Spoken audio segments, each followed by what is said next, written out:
और एक रिवायत में है सही मुस्लिम की, नबी करीम सल्लल्लाहु अलैहि वसल्लम फरमाते हैं कि एक शख्स सूरतुल कहफ की तिलावत कर रहा था तो उसके घर के ऊपर वो क्या देखता है कि आसमान से कोई नूर की सूरत में, ऐसे जैसे एक तश्त, एक प्लेट के अंदर हम मोमबत्तियाँ जलाते हैं तो वो एक तश्त सा बन जाता है रोशनी का, तो वो नाजिल होता है। और आपने इस वाक़े को शायद सुन रखा हो कि ये सूरत हाल पेश आई जनाब उसैद बिन हुज़ैर रज़ी अल्लाह ताला अन्हु। बहुत खूबसूरत एक नाम है सहाबा में से, अंसारी सहाबी उसैद बिन हुज़ैर।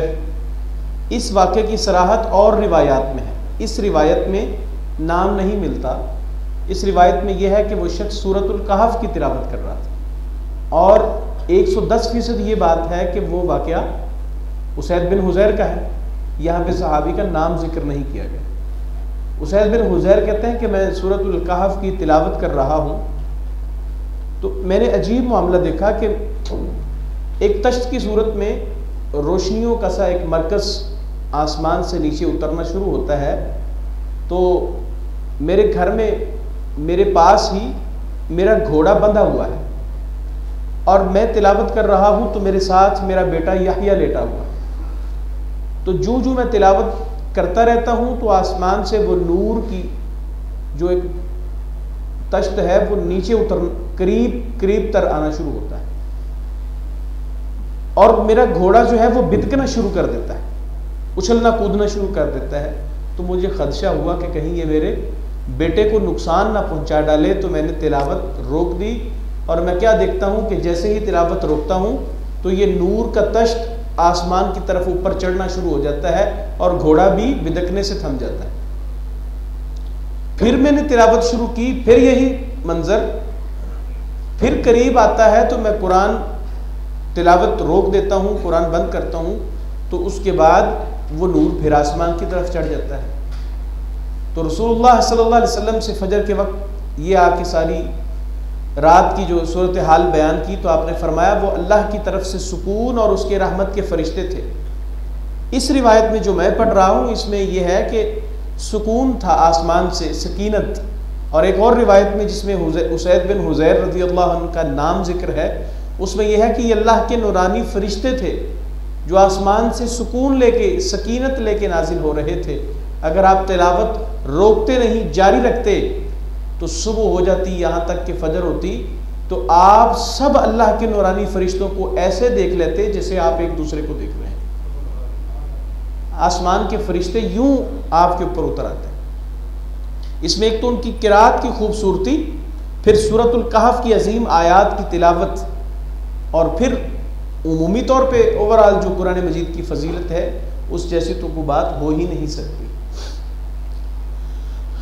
इसी तरह दज्जाल के फितने से और उसकी आजमाइश से महफूज किए जाने के मुतालिक भी सूरतुल कहफ की तिलावत का जिक्र है।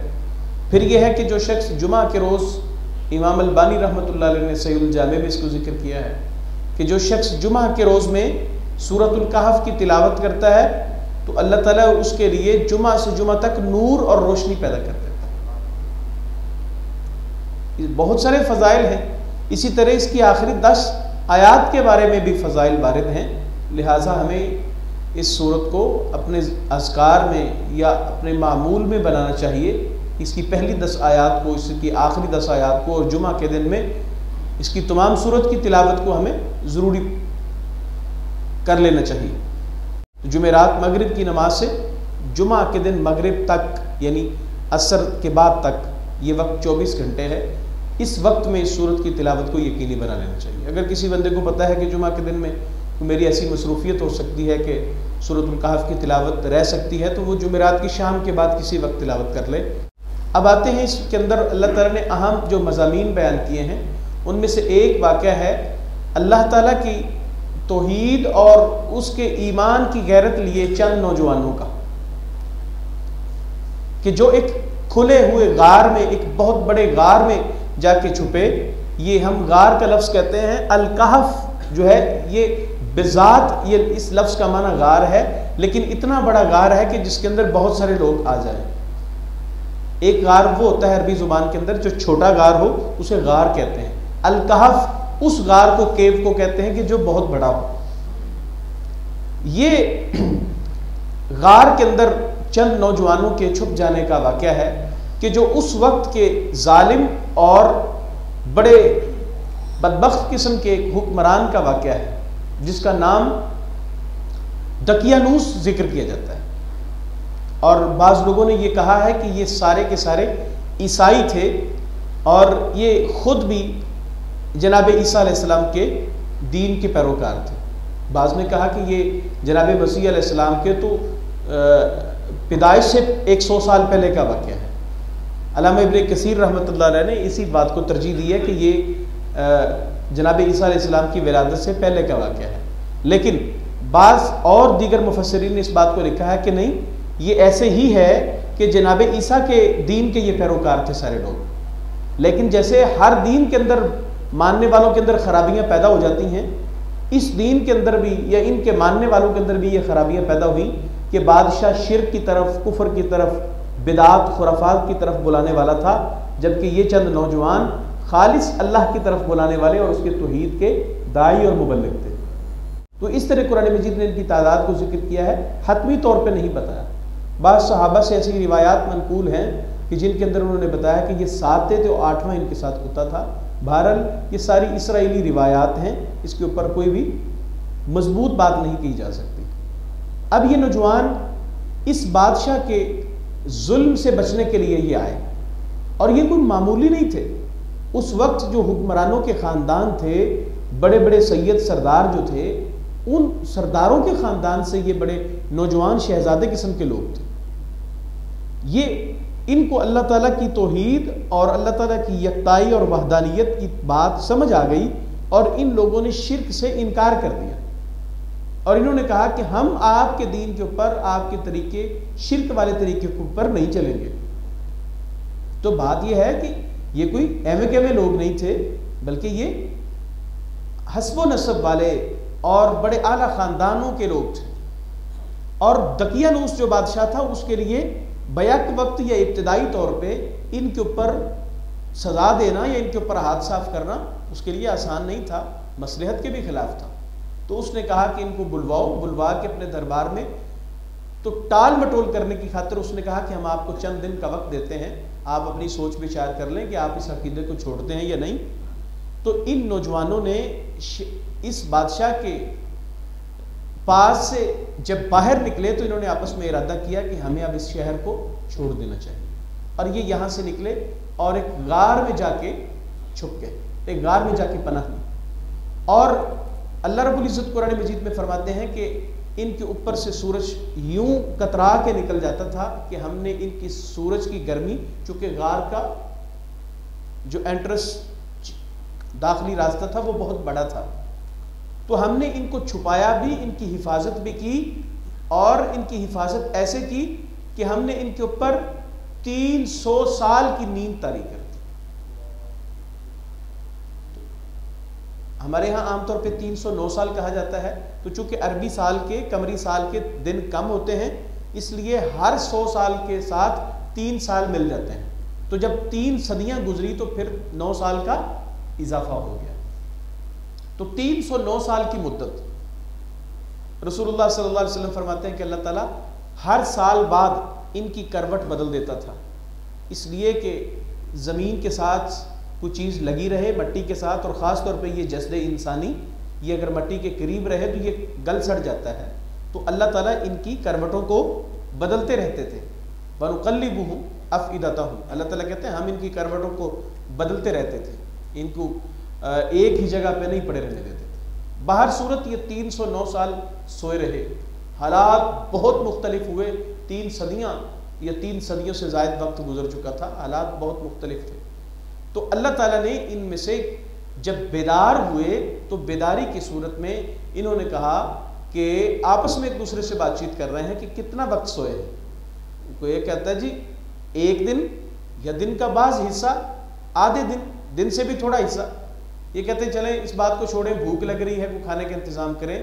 तो इनमें से एक नौजवान जिसका नाम मैंने तमलीखा तलाश किया, तमलीखा, और इस नाम की जो है वो सराहत नबी सल्लल्लाहु अलैहि वसल्लम की एक हदीस से भी होती है।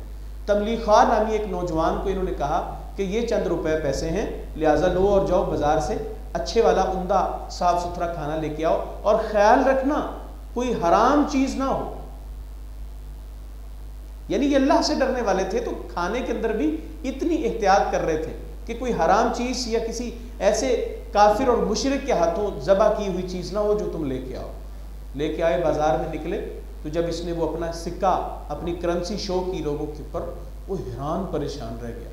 उसने कहा ये कहाँ से इसके पास? अब इनकी तो सोचो विचार में भी ये बात नहीं थी जो इनके साथ हो रहा था। हालात बहुत बदले और ऐसा वक्त आया कि एक बादशाह उस वक्त बहुत नेक दिल, रहम दिल और अल्लाह का मवाहिद बंदा था, और उसका नाम क्या था? बैदूसीस। बैदूसीस नामी एक हुक्मरान था। इस हुक्मरान के जेर असर अब ये इलाका था और ये सारे मवाहिद लोग थे। अब इनमें से चंद लोग ऐसे थे कि जो अकीदा आखिरत को मानने से इनकारी थे, और उनकी बादशाह के साथ मुसलसल मुनाजरा मुबाहसा चल रहा था। और बादशाह ने, एक रिवायत में है कि एक दिन 2 रकतें अदा की और अल्लाह से दुआ की कि अल्लाह मेरे ऊपर कोई ऐसी निशानी, कोई ऐसा मोजज़ा सादिर कर दे कि मैं इन लोगों को साबित कर सकूं कि क़यामत कायम होने वाली है। अल्लाह ताला मरने के बाद उठाने पर कादिर है। तो रिवायात में आता है कि अल्लाह ताला ने शायद इसी बादशाह की इस दुआ को शर्फ़ कबूलियत देना था, जो इस वाक़े को दोबारा एक मोजज़े की सूरत में पेश किया जाए। तो ये नौजवान आए, इन्होंने, दुकानदार ने जब ये बातचीत इसकी सुनी तो उसने और लोगों को भी इनके बारे में बताया, और लोगों को भी इनके बारे में बताता रहा, और ये सारा एक बहुत बड़ा गिरोह इकट्ठा हो गया कि तुमने ये सिक्का कहाँ से लिया? ये तो बहुत साल पहले का एक सिक्का है, या तो तुम्हारे हाथ कोई पुराना दफनशुदा खजाना लग गया है। ये आमतौर पे महफूज तरीका था कि रुपए पैसे को बचाने का, कि लोग जमीन में दफन कर देते थे। तो या तो तुम्हारे हाथ कोई खजाना लग गया है, तो तुम बताओ सही कि तुम हो कहाँ से। तो उसने इनसे वादो वईद की, और वादो वईद करके इसको बादशाह के पास ले जाया गया। तो बादशाह ने कहा कि मैं वाक़तन ही एक पूरे गिरोह के साथ, बड़ी तादाद के साथ तुम लोगों से मिलना चाहता हूँ, जो तुम्हारे बाकी लोग हैं उनसे मुझे मिलवाओ। तो ये नौजवान इनको लेके वादो वईद की कि तुम हमसे बग़ैर इजाज़त गार के थाने पे दाखिल नहीं होंगे। ये नौजवान अंदर आता है और आके इनसे बातचीत की कि हालात बड़े साजगार हैं और ज़माना बहुत गुजर चुका है, शायद हमारे इल्म में नहीं कि क्या कुछ हुआ है। तो चूँकि सरकारी जो तख्तियाँ थीं, सरकारी रिकॉर्ड था, उस रिकॉर्ड के अंदर इन 7 नौजवानों के नाम लिखे हुए थे कि ये बादशाह दकियानूस की सल्तनत को छोड़ के भाग गए हैं।